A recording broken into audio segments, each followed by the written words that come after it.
Hi, welcome to our channel where we share the most intriguing stories. She came with a smile and a clipboard, the queen of suburban order. I came from war zones and silence. We were never meant to cross paths. But when Karen McCluskey stepped onto my land, she didn't just trespass. She triggered a siege, one I never saw coming, one I'll never forget. If there's one thing I learned after 20 years in the Marines and another 10 running a high-security firm, it's this. The more quiet and orderly something looks from the outside, the more likely there's something completely unhinged just under the surface.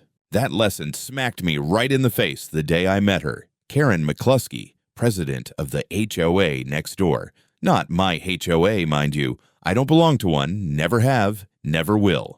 That was the entire point of buying a fenced-in 7-acre estate just outside Austin. No suburban politics, no neighborly nonsense. Just woods, concrete, iron, and silence. It started innocuously enough. I was heading back from a morning run and saw a woman in a beige linen pantsuit standing outside my main gate, clipboard in hand, squinting like she was surveying a military installation. She looked out of place, too polished for the humidity, too smug for someone that lost. I walked over, wiped the sweat off my brow, and gave her a neutral nod. "Can I help you with something?" I asked, already regretting it. She smiled like someone offering a coupon for eternal salvation. "Oh, hello, sorry to bother you. I'm Karen McCluskey. I'm with the Tranquil Oaks Community Association right next door. We're conducting a neighborhood engagement survey to help improve shared standards for our area." I let that hang for a second, watching her eyes dart to the security camera on the post above my gate. Right, except I'm not in Tranquil Oaks. This is private property, separate lot, separate zoning, no shared anything. She chuckled lightly, as if I was being playfully naive. "Oh, I understand. But even so, the lines between communities blur in the eyes of shared prosperity. We're all stewards of this land, aren't we?" I gave her a stare that I normally reserve for people trespassing near military assets. "Sure, steward this. You're standing on private ground. Anything else?" Her smile froze a millimeter too long before she backpedaled, still chipper. "Of course, just doing my part. You have a good day, mister?" I didn't answer, just turned and walked back toward the house. I'd dealt with Karens before. The HOA kind, the fundraising kind, the clipboard in your yard kind. But this one had a weight to her, like she expected people to bow when she knocked. I figured that would be the end of it. 3 days later, I was finishing up some target practice in the back lot when I heard a honk near the gate. I checked the monitor. Same beige SUV. Same woman.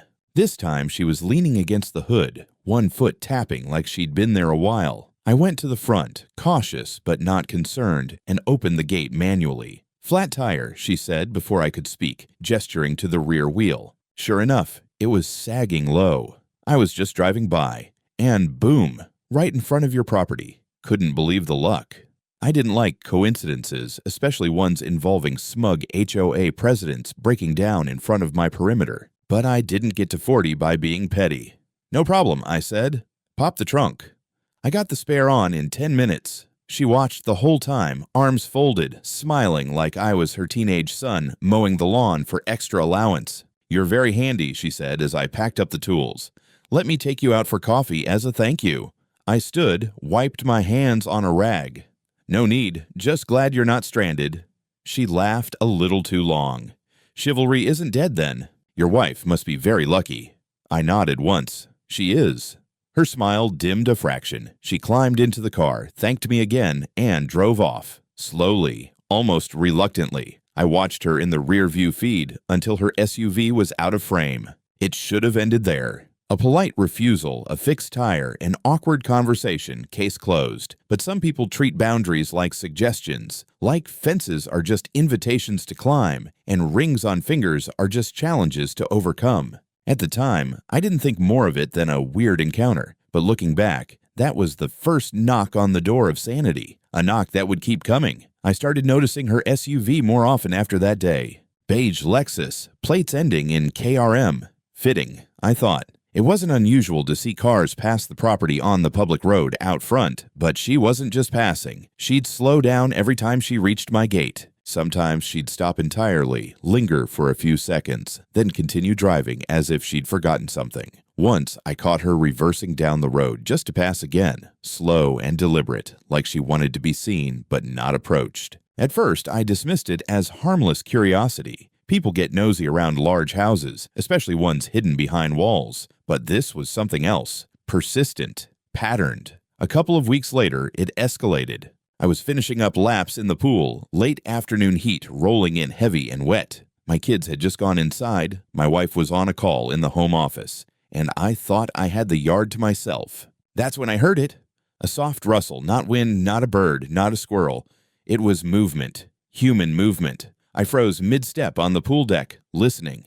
Silence. Then a faint giggle, high-pitched and poorly stifled, floated over the hedgerow that separated the pool from the service path. I turned, dripping wet, and caught just the edge of a figure retreating behind the greenery. I moved fast, barefoot across the stone tiles, but by the time I reached the back gate, it was wide open, swaying slightly. No one in sight. I checked the feed from the external camera. Nothing. That camera faced the wrong way. Rookie mistake. I cursed under my breath and made a note to install 2 more units the next morning. The lock on the gate wasn't broken, just disengaged, like someone had used a key. I didn't mention it to Susan that night. No need to worry her yet. I convinced myself it might have been a kid cutting through or a teenager with too much time and not enough sense. But the next incident took that excuse and lit it on fire. I always left a towel and my workout clothes on a hook near the back entrance to the pool area. It's private, fenced. Nobody but me ever goes back there. That morning, I finished my swim, reached for the towel, and found nothing. The hook was empty.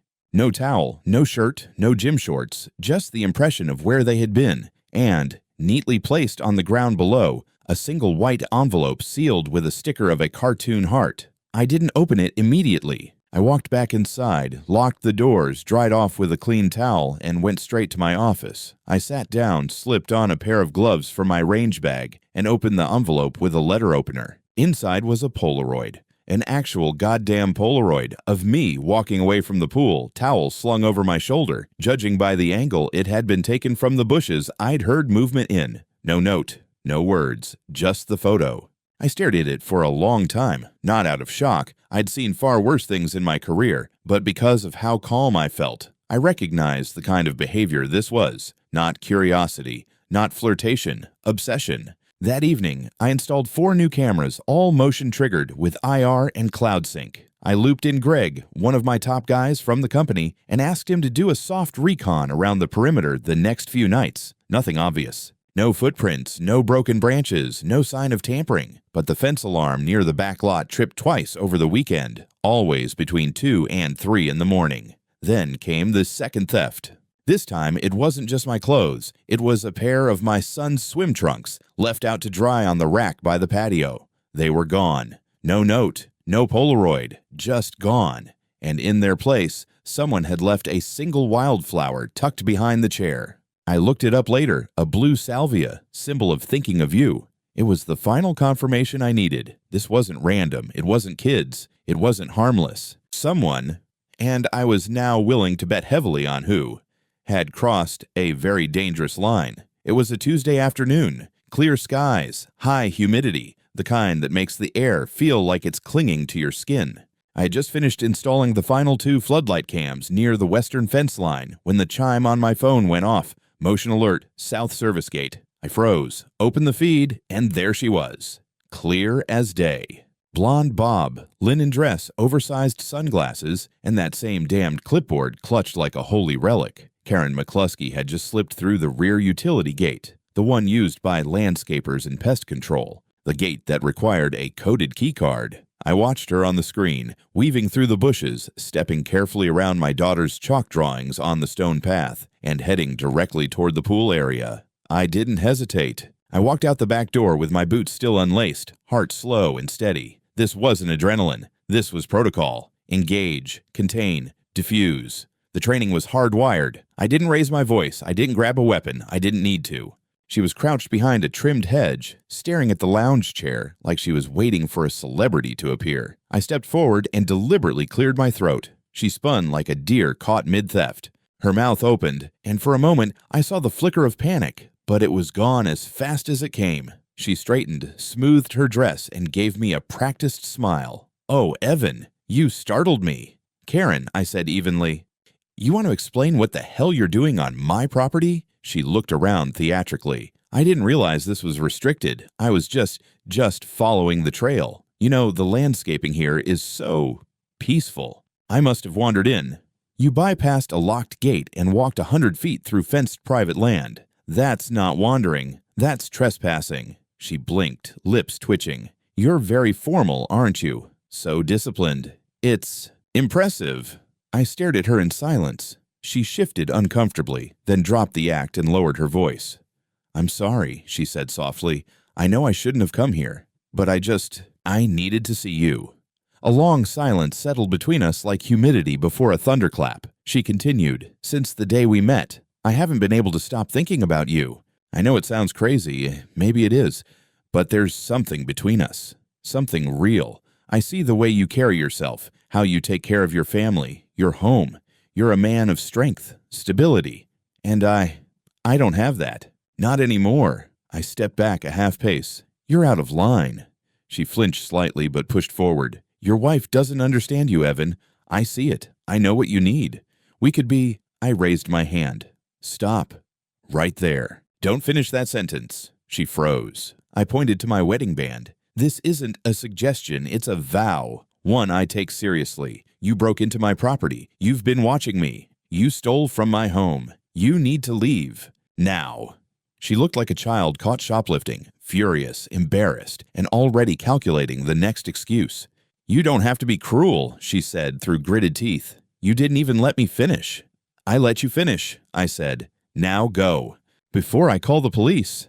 That cracked the mask. Her face shifted, soft to steel in a blink.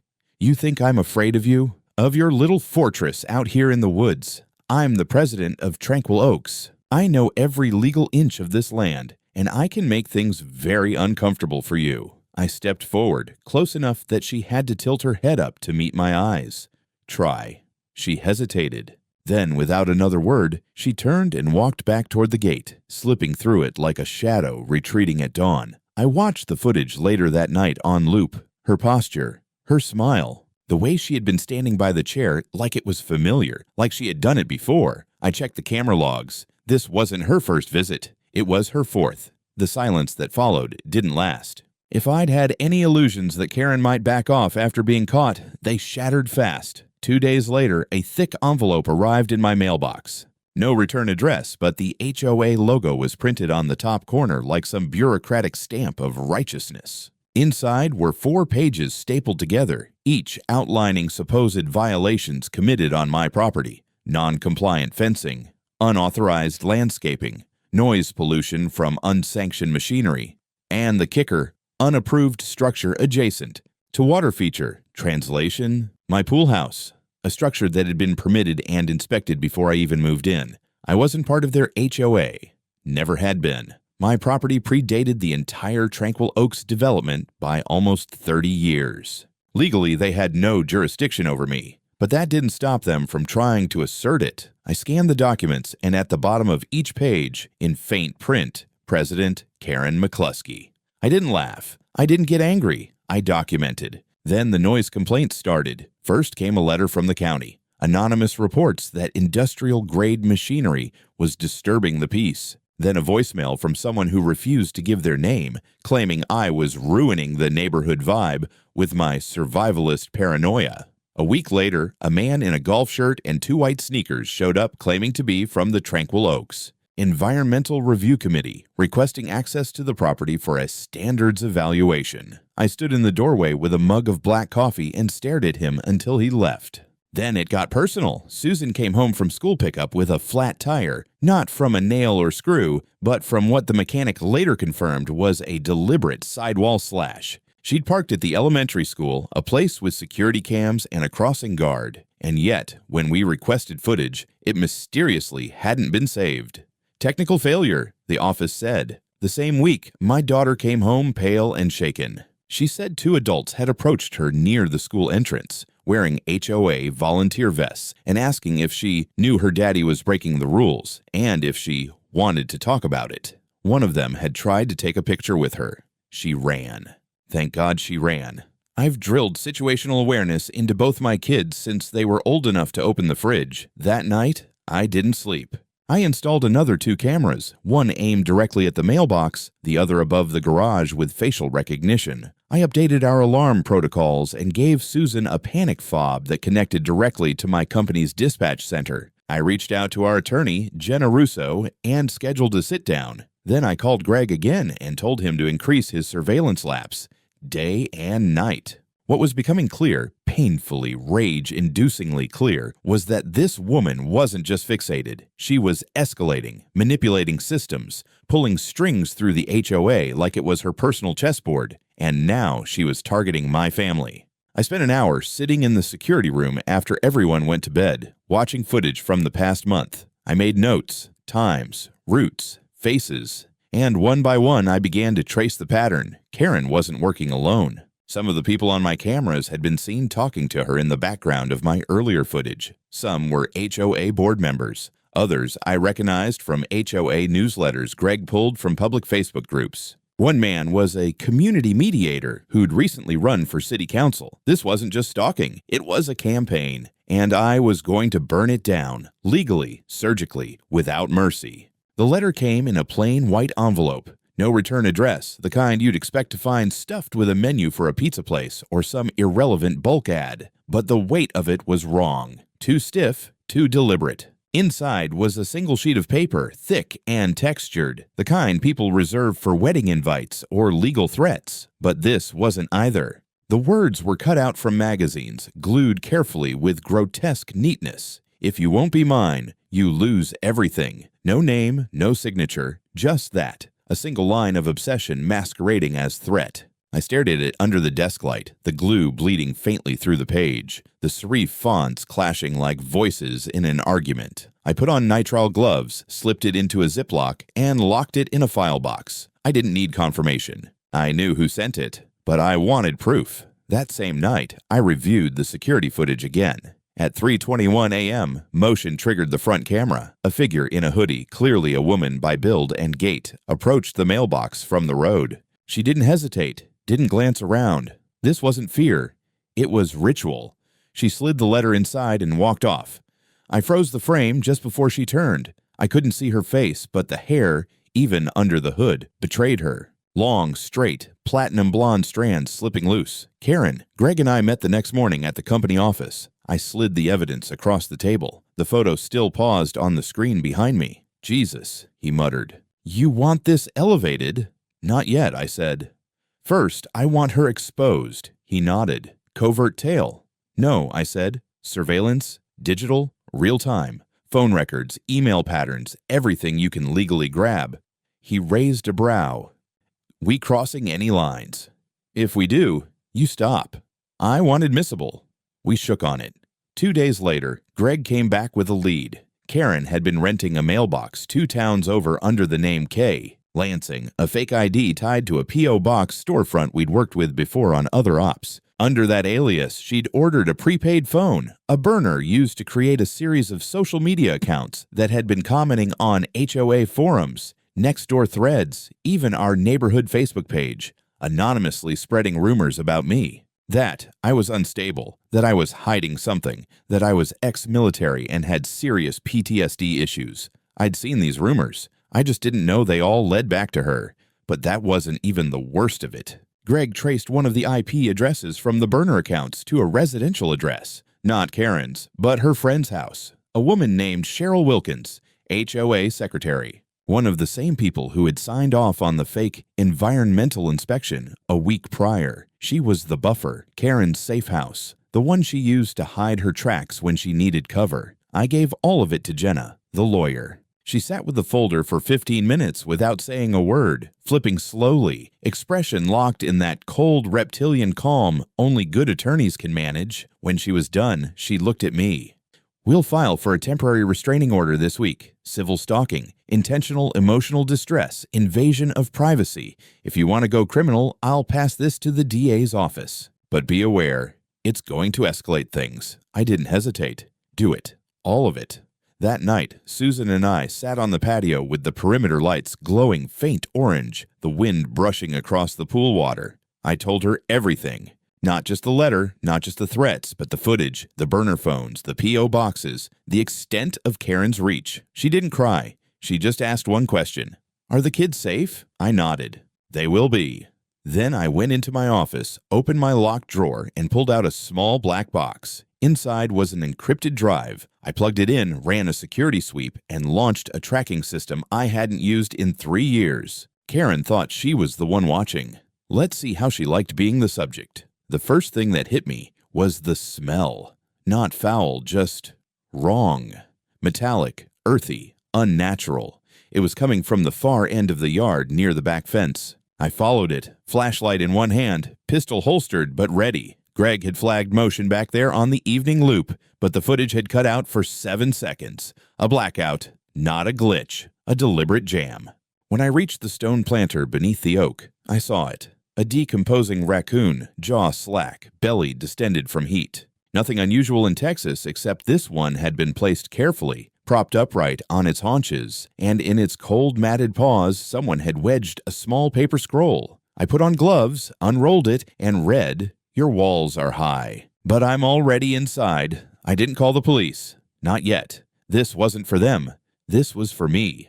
This was personal. I collected the scroll, bagged it, and walked back to the house with the quiet calm of a man suppressing a storm. Greg arrived within an hour, and together we checked every wire, camera, and relay station on the property. That's when we found the first device, a small magnetic mic tucked behind the breaker panel of the pool house, wired to transmit over short-range Bluetooth. Then a second inside the hollow post of a fence corner, this one older, battery-powered, probably planted weeks ago. We swept the entire house and yard. We found 6, not just audio, motion sensors, hidden RF beacons, 1 camera. Susan took the kids and stayed with her sister that night. I didn't ask. She just looked at me and said, "Handle it." I nodded, kissed my daughter on the forehead, hugged my son a second longer than usual, and watched them drive away with nothing but their backpacks and overnight bags. Then I went into the basement. I had built that room myself, poured the concrete, wired the Faraday cage, lined the walls with soundproofing and redundant power. It wasn't paranoia. It was preparedness. I activated the isolated network, loaded the decrypted surveillance files from the last 3 weeks, and went frame by frame through the anomalies. Patterns emerged, timing, movement. Shadows crossing the same path at regular intervals, always between midnight and 2 a.m., and in one frame paused perfectly mid-motion. I saw her, Karen, on my property, again. She was dressed in black, hoodie up, gloves on, but her face was visible. Just barely, in the faint light of the moon as she turned toward one of the cameras, the one she must have thought was inactive. Her eyes were wide, euphoric. There was something in her hands. I enhanced the image. A pair of boys' swim trunks. My son's. She'd stolen them during one of her earlier visits, probably the same night I found the wildflower. I kept the image on screen for a full 5 minutes before closing the laptop and walking to the gun safe. I didn't need a shootout. But I wasn't going to be caught unprepared either. The next day, Jenna filed an official criminal complaint: stalking, unlawful surveillance, possession of illicit surveillance equipment, criminal trespass, and endangerment of minors. She also submitted a private motion to seal the evidence for family safety reasons. It was granted. Karen was now under formal investigation. That should have been the beginning of the end, but she didn't slow down. She doubled down. The following morning, a neighbor, someone I barely knew, a quiet retiree named Milton, left a message on my landline. "I know what's going on," he said. "She's done it before. She gets fixated, pretends to be helping the neighborhood. But she watches people, men mostly. She followed my grandson. I didn't say anything because I was scared, but I've seen your cameras go up. Thought you ought to know." I called him back immediately. He answered on the first ring. We spoke for over an hour. He told me Karen had been censured by a prior HOA in another town, another state, for unprofessional conduct. Quiet cover-up. No formal charges. She moved, restarted, rebuilt her empire here, where no one asked questions because she smiled and handed out cupcakes at board meetings. Milton agreed to testify if it came to court. I ended that call with one thought. This woman wasn't spiraling. She had done this before, and this time she chose the wrong target. The court order came through on a Friday morning, signed and stamped without delay. Temporary restraining order. Karen McCluskey was now legally forbidden to come within 500 feet of me, my family, or my property, served the same day. Jenna made sure of it. Greg personally confirmed the delivery. He watched her expression as she opened the envelope. He said she didn't blink, didn't flinch, just smiled, folded the paper like a love letter, and slid it into her purse. 2 nights later, the perimeter alarm went off at 2:04 a.m. The alert hit my phone like a gunshot. I was already halfway into jeans and boots when the video feed loaded. There she was again, moving through the shrubs along the south wall just outside the pool house. Alone, no mask, no effort to hide. She wasn't sneaking anymore. She was parading, brazen, defiant, a deliberate breach of a court order. I hit the emergency call-out on the app, direct line to law enforcement. Within minutes, sirens pierced the night. Red and blue splashes cut through the trees as I followed her location via GPS, watching in real time as she stepped into the open near the utility shed. She was holding something. I caught up to her just as the squad car headlights lit her like a stage actor. She turned to me, hands clasped in front of her, smile gentle, as if this were a reunion and not a crime scene. "I thought you'd come," she said softly. She was barefoot, her knees scratched, hair disheveled like she'd been crawling. In one hand, she held a cardboard box. I didn't ask what was inside. I just stood there, keeping distance, arms low, body angled away. I didn't need to give anyone the wrong idea. The deputies approached, weapons holstered but tense. Karen didn't resist. She looked over her shoulder as they cuffed her, and for a second, just a flicker, her smile faltered. That was the first crack I'd seen in her. Not shame, not fear. Disappointment, like I'd let her down. After they drove her away, I opened the box. Inside was a collection of personal items. Several of my t-shirts, an old pair of my boots from the garage, a used toothbrush, a snapshot of my wife at the grocery store, and, most disturbing of all, 3 framed photographs of me swimming. All taken from different angles, different days. At the bottom of the box, taped to the side, was a note scrawled in red ink. This was supposed to be ours. The house was quiet that night. Susan stayed with the kids at her sister's. She didn't want them waking up to the sound of sirens again. I sat alone in my office, the box sealed in an evidence bag, a copy of the footage burning to a fresh drive. Later that day, the detective on the case, Torres, came by with a warrant. They were preparing to search Karen's house, but what he really wanted to see was the sub-basement, the one she'd broken into. I hadn't touched it since the breach. I led him down, lights flicking on one by one until we reached the sealed storm room. Torres put on gloves and opened the door slowly. It was worse than I expected. Someone, Karen, had broken in and arranged a tableau. Photos of my family were pinned to the wall in a collage, mixed with notes, HOA documents, hand-drawn hearts, and cut-up phrases from emails I'd sent to contractors. My voice had been recorded, my movements tracked. In one corner, she'd spray-painted a crude timeline, events, dates, birthdays, circling the date she first met me like it was an anniversary. There were candles, burned low. Recently, Torres didn't say much, just whistled quietly and called for backup. Within 24 hours, her house was raided. They found more than we expected. Copies of keycards, a USB full of intercepted footage from my camera system, dated before I knew she was watching. Audio recordings of my daughter playing in the yard, a spreadsheet of my wife's grocery routine, and a handwritten list of obstacles.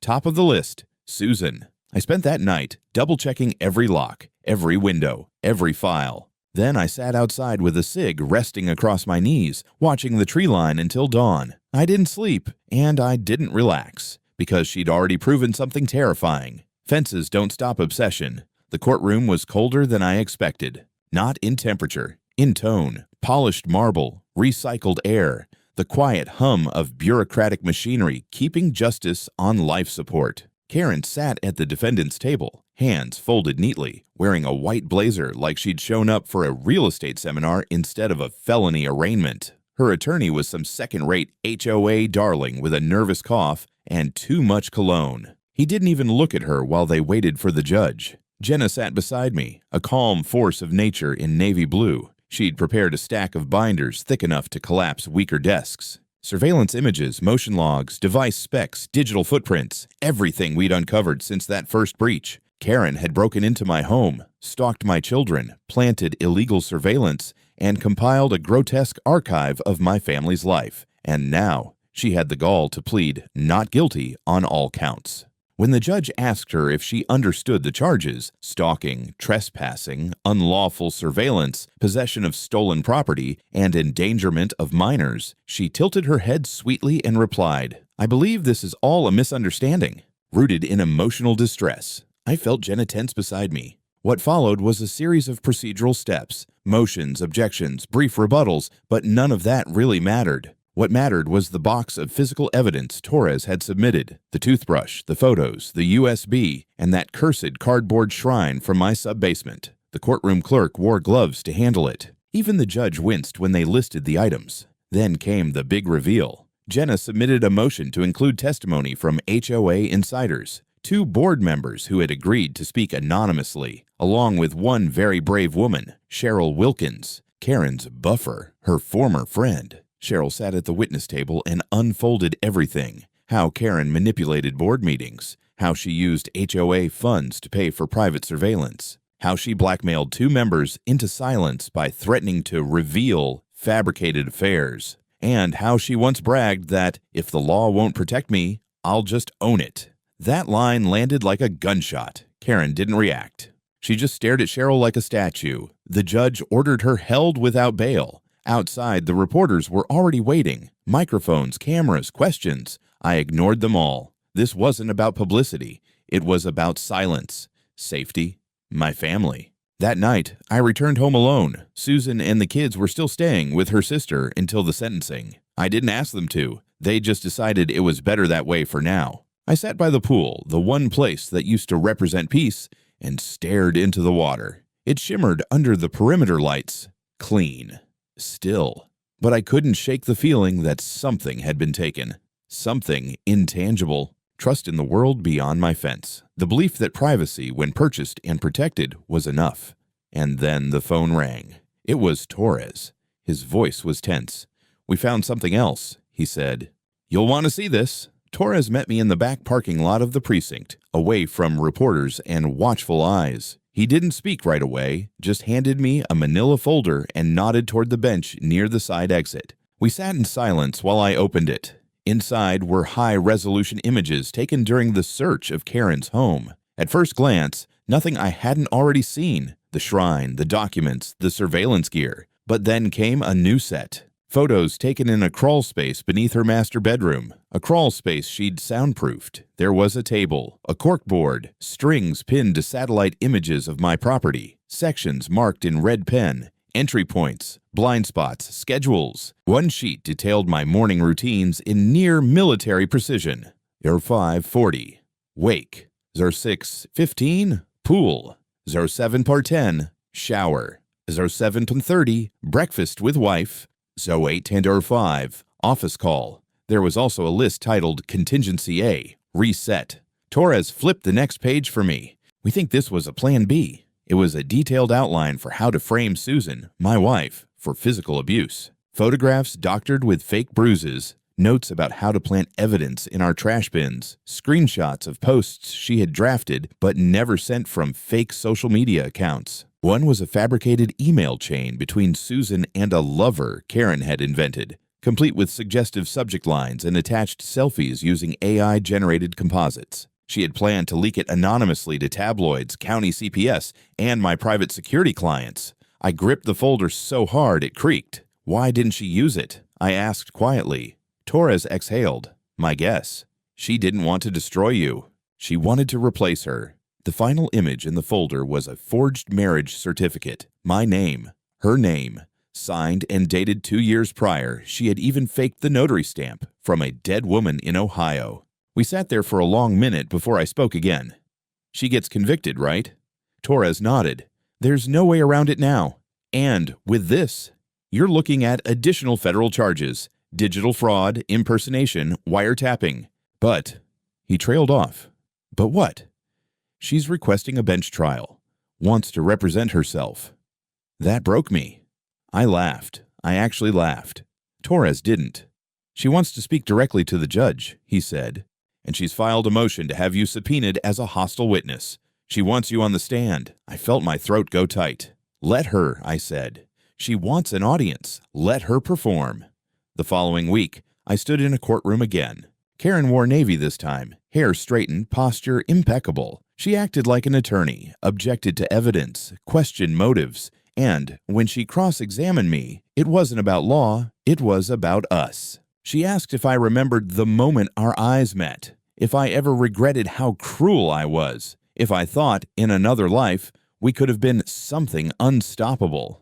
I didn't answer any of it, just stared straight ahead, while Jenna objected again and again. The judge let some of it through, probably out of morbid curiosity, until he finally cut her off. Karen stood silent as the verdict was read. Guilty, on all counts. The sentence: 15 years without parole, mandatory psychiatric evaluation, no contact with the victims, forever. Her only words as they cuffed her were, "You'll miss me when the silence comes." They walked her out.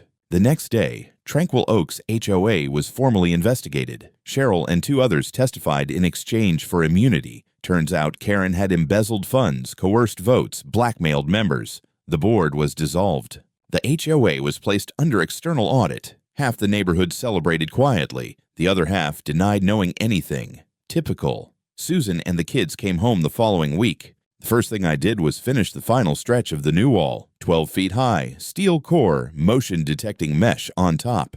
Greg handled the last of the wiring. Jenna filed the civil suit for damages, surveillance systems, emotional trauma, property security upgrades, legal fees. The total, just over $300,000. We'll win.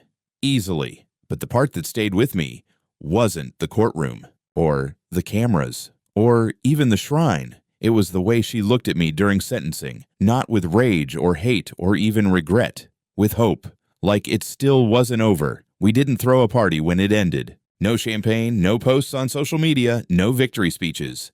Just quiet. Peaceful, cautious, deliberate quiet. Susan returned to her garden. The kids went back to their routines. School, swimming, chess club. I started sleeping again, though never with both eyes shut. Some habits die hard. Others become instinct. The property looked the same, but it didn't feel the same. I'd reinforced every inch. Steel core fencing, ground sensors, thermal imaging. The place was now closer to a diplomatic compound than a home, but that's what it took to sleep without the gnawing question: is she watching?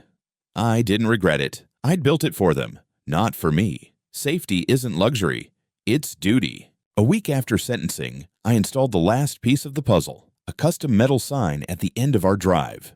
Private property, no HOA, no Karens. Beneath it, a small plaque with smaller print. If you're reading this, you're already on camera. Neighbors saw it. Some nodded in support. Some rolled their eyes. One couple left a pie on our porch with a note. "Glad you're still standing. Let us know if you ever need backup." I never responded, but I kept the pie. The civil case moved forward like clockwork. Cheryl's testimony cleared any ambiguity. HOA funds had been used to surveil not only me, but 3 other households. One of those families moved out of state. Another pressed charges. The board resigned in a single day. The Tranquil Oaks HOA, Karen's kingdom, ceased to exist by county order. The house she once ruled now stood empty. For sale sign crooked, lawn overgrown. I drove past it once, just once. The windows were covered, but I could still feel the weight of her eyes, even through glass and memory. Sometimes I wondered how many others she'd done this to, how many warnings had been buried under politeness and procedural inaction. But those thoughts don't help. You don't survive by reliving the worst days. You survive by fortifying the days ahead. One morning, about a month after the trial, I stood barefoot on the pool deck, coffee in hand. The water was calm again. Just water, not a stage, not a battleground, not a trap. My daughter cannonballed in, shattering the surface, laughter echoing through the trees. I smiled. For the first time in a long time, it didn't feel like an act. Karen McCluskey was gone, but the fence stayed.